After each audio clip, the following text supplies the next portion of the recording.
Israel's military forces have been attacking Palestinian Gaza for a long time. Hamas is resisting them. Naturally, the question arises, where is the Palestinian Army? Why are they not coming forward to defend the country? When we think of a country, we often think of its government, its economy, and its military. But the case of Palestine is a little different. Palestine has a government, an economy, but no formal army. This unique political and military situation has been the subject of much debate and curiosity, and today, we are going to explore it in depth. If you are new to this channel, please subscribe the channel and give a like to the video.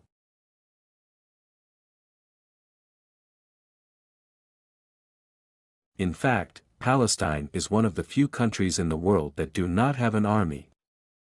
Because of the treaty with Israel, no army was raised in the country. The absence of a formal army is also deeply linked to the Israeli-Palestinian conflict. More than 11,000 Palestinians have been killed in Israeli attacks so far. Many people think that if Palestine had its own army, the Israeli forces would not have had the opportunity to carry out such indiscriminate attacks. This fear was also in Israel's mind. And that's why Palestine's opportunity has been completely cut off through the agreement.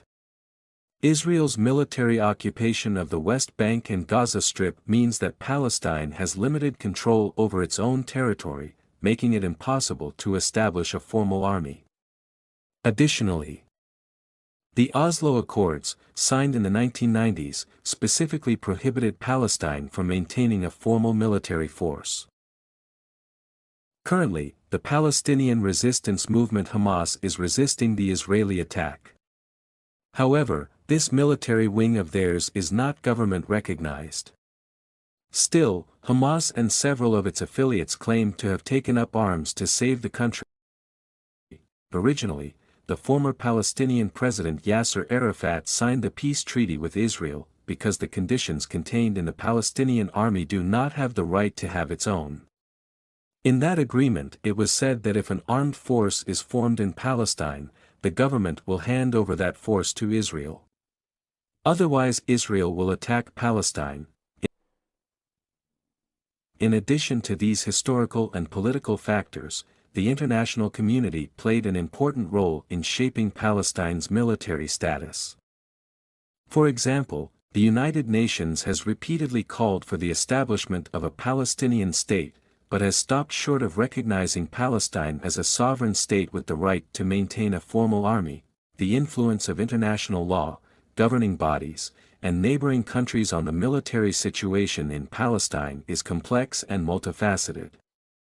For example, the Fourth Geneva Convention outlines the rights and obligations of occupying powers, but it does not address the issue of a formal army. Meanwhile, countries such as Egypt, Jordan and Syria have played a role in maintaining stability in the region, but have also contributed to the fragmentation of Palestinian politics.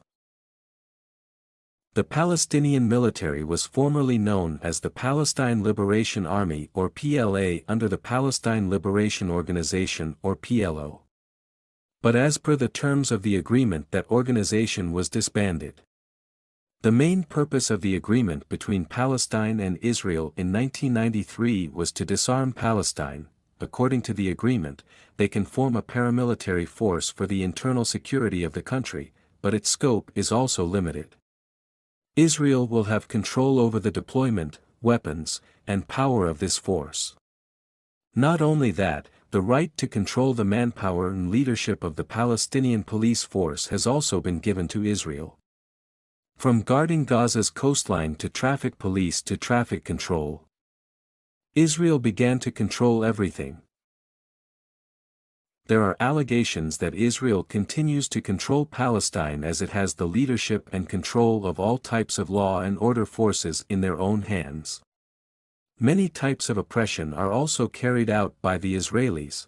After a long period like this, Hamas won the Palestinian elections in 2006. They then formed a government force called the Executive Force. Later, when Hamas was overthrown, this force was disbanded. Later, an organization called the Izzuddin al-Qassam Brigades served as the military wing of Hamas. Apart from this organization, several other small armed organizations have been formed there.